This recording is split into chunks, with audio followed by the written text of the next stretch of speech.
Good evening, and welcome to Latrobe Arts Center's first virtual opening reception for our first annual open show. Now, we've had open shows before, but this is the first time it's been online. Due to the past couple months with COVID-19 and the uncertainty surrounding whether we'd be allowed to have people back here into the Arts Center, we made the decision by about beginning of May to actually move everything online for this exhibition. And we thank all the artists who cooperated with us in getting their pieces submitted so we could get everything up and going to be viewed safely from home.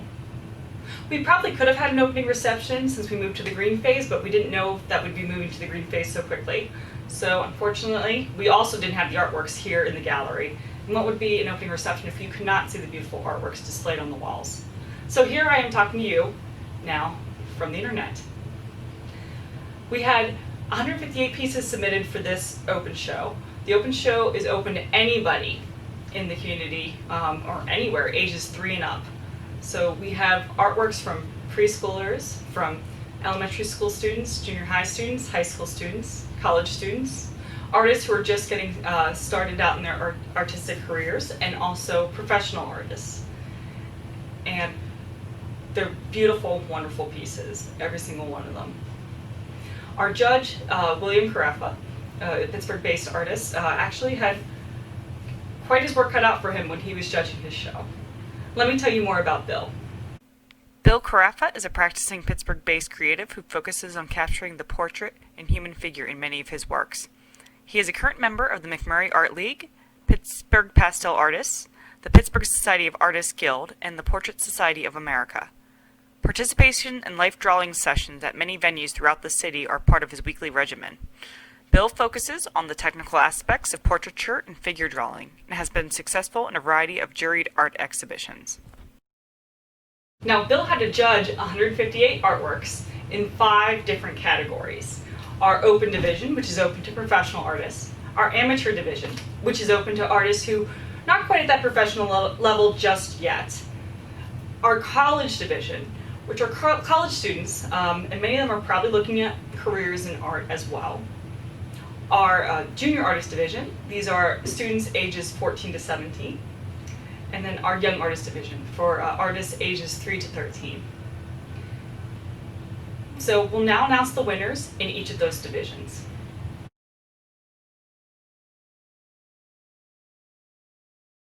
Honorable mention, Petals and Thorns by Stacy Pytankowski. Honorable mention, Magnolia Moment by Jan Landini. Honorable mention, Secret Spot by Barbara Kern-Bush. Award of Distinction in Photography, Morgan Run by Claire J. Kazmarek.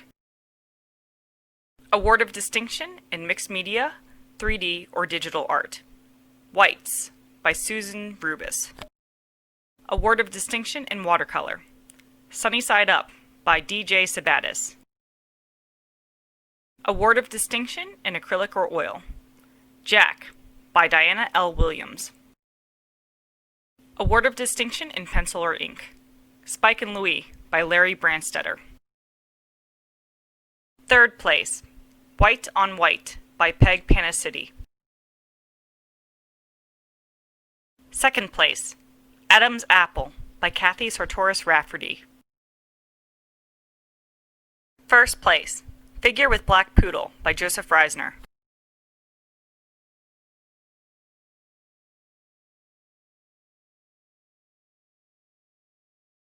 Third place, Interlude to a Chase by Tamara Di Bartola.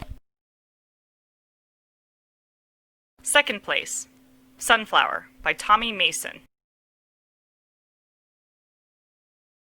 First place, Contemplate by Deanna Cromer.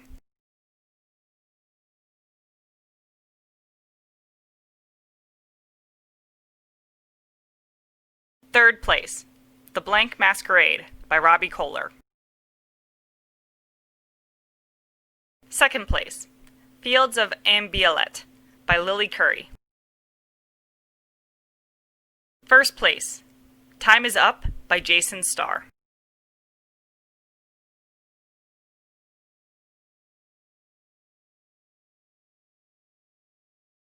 Third place, My View by Logan Jacobina. Second place, Lycanthropy by Darby Haynes. First place, Memory Child by Mary Laughlin.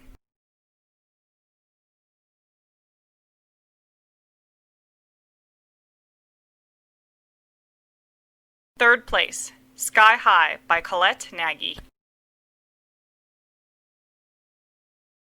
Second place, Sun and Moon by May Mullen. First place, JPL's Thoughts by Jeremy Lazarchuk. Finally, Best of Show, Abundance by Rachel Wheeler. Judging an art exhibition isn't easy. Bill Karaffa spent a lot of time and care, carefully selecting each piece that won an award. Here's his criteria that he used to judge each of the pieces and select his final winners.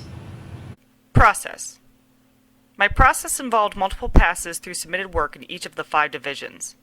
Within each pass, I made an evaluation of every piece consistent with a basic set of criteria as further described below.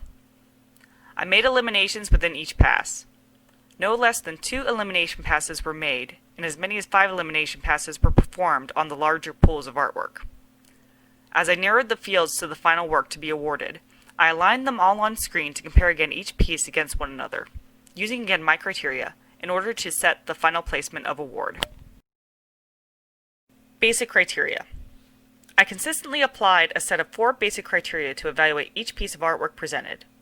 Technical knowledge of artistic principles, mastery and extension of medium, creativity and imagination, and ability to communicate a narrative.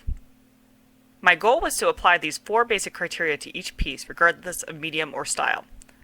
The weight I gave to the criteria differed depending on the division being judged, as explained below. I also deliberately imposed on myself a rule to be fully open and not advantage pieces that emulated the style of narrative artwork that I create. Young Artist Division. Of course, within this age group of budding artists, Criteria 1, Technical knowledge of artistic principles, and 2, Mastery and extension of medium, were given a lesser amount of priority, but were used as differentiators when acknowledging an awardable piece and assigning places. The major emphasis was given to Criteria 3, Creativity and imagination, followed by 4, Ability to communicate a narrative. I looked heavily at those pieces that presented the most imagination and creativity. Those pieces that showed additional artistic ability, Criteria 1 and 2, were presented the highest award placements. Junior Artist Division. I looked at this division similarly to the Young Artist Division. However, now I was looking for additional achievement in the artist's understanding and application of artistic principles. Extra attention was applied to those junior artists that were establishing or applying a unique style, technique, and voice within their art, as well as developing some form of narrative. College Artist Division. Understanding that artists in this division are beginning formal studies toward a professional career, I looked for work that was most clearly expressing a path that the artist was attempting to follow, whether in voice or style. I also wanted to see a strong foundation of quality and professionalism emerging from the work. Amateur Artist Division. Recognizing that artists in this division may be more novice than trained or practicing professionally, I gave a little more consideration to Criteria 3, Creativity and imagination, followed by 4, Ability to communicate a narrative. However, my award selections did demonstrate a strong understanding of composition, form, and control of the particular medium. Open Division. This division is composed of the most experienced artists and had the largest pool of art to evaluate. I used all criteria fairly equally for making awards and placements. I looked at each subcategory of medium to determine my awards of distinction. Those subcategory pieces that were competitive for the top 3 division awards were placed in a final pool of artwork. For this division only, I extended my application of Criteria 2, Mastery and extension of medium, and looked for artists who had mastered the particular medium but were now extending its application into more non-traditional or experimental ranges. I saw this risk-taking as a strong quality of the artist to stretch the limits of the medium in order to make their voice even more unique. Best of Show. The selection of a Best of Show piece boils down to a work that somehow goes beyond the jurors' criteria for excellence. A best of show work somehow captures the attention not only of the juror, but any viewer.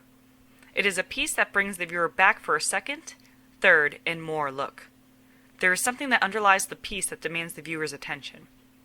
Not just for its technical excellence, but also for something that is not exactly definable within a regimented scoring process.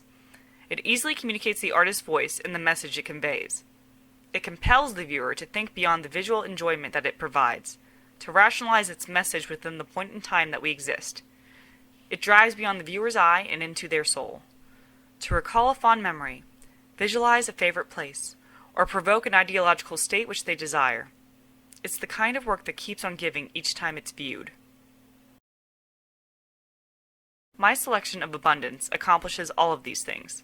It is a technically strong piece. However, the mood and expression of the character, the extension of her offering hands, the selection of flowers and radiant backdrop all bring the viewer into a calming state, one of hope and peacefulness. Possibly a perfect piece to help us navigate the current times we face. But we're not quite done yet. We actually have 2 more awards to give out. These awards are from the Latrobe Art League, who have been a part of the Art Center for many years. 2 of our artists from the Art League, Eileen and Richard Stoner, judged the artworks that were remaining from what Bill Karaffa picked. And they chose the following 2. They felt that the pieces that they chose, 1 in the open division and 1 for all the student categories combined, stuck out of a vast field of contenders to display a successful grasp of their medium, as well as convey an emotional response in the judges themselves. Here are the winners in those categories. The winner of the Latrobe Art League Award in the open division is Guilty Pleasure by Doris Wood. The winner of the Latrobe Art League Award in the student division is Old Town by Alina Nitterwright. Thank you to all of our artists for participating in our first virtual annual open show, and to all of you who participated in our virtual opening reception tonight. I also want to thank again William Karaffa, our judge, for picking wonderful selections for each of the award categories, as well as Eileen and Richard Stoner for choosing the 2 Latrobe Art League award winners. Finally, I'd like to thank our sponsors, Dairy Queen and Latrobe, and Mullen Refrigeration Services. Sponsorships like that really do help nonprofits like ours, especially through difficult times that we have right now. For more information about Latrobe Art Center and any of our upcoming programs, please visit our website, latrobeartcenter.org. We don't have anything up quite yet. We're still working on how to do programming within CDC guidelines to keep everybody safe. But if you'd like to get updates, please follow us on Facebook, Twitter, and Instagram, or go on our website and join our email list. And have a good night. I hope to see you here at the Art Center soon.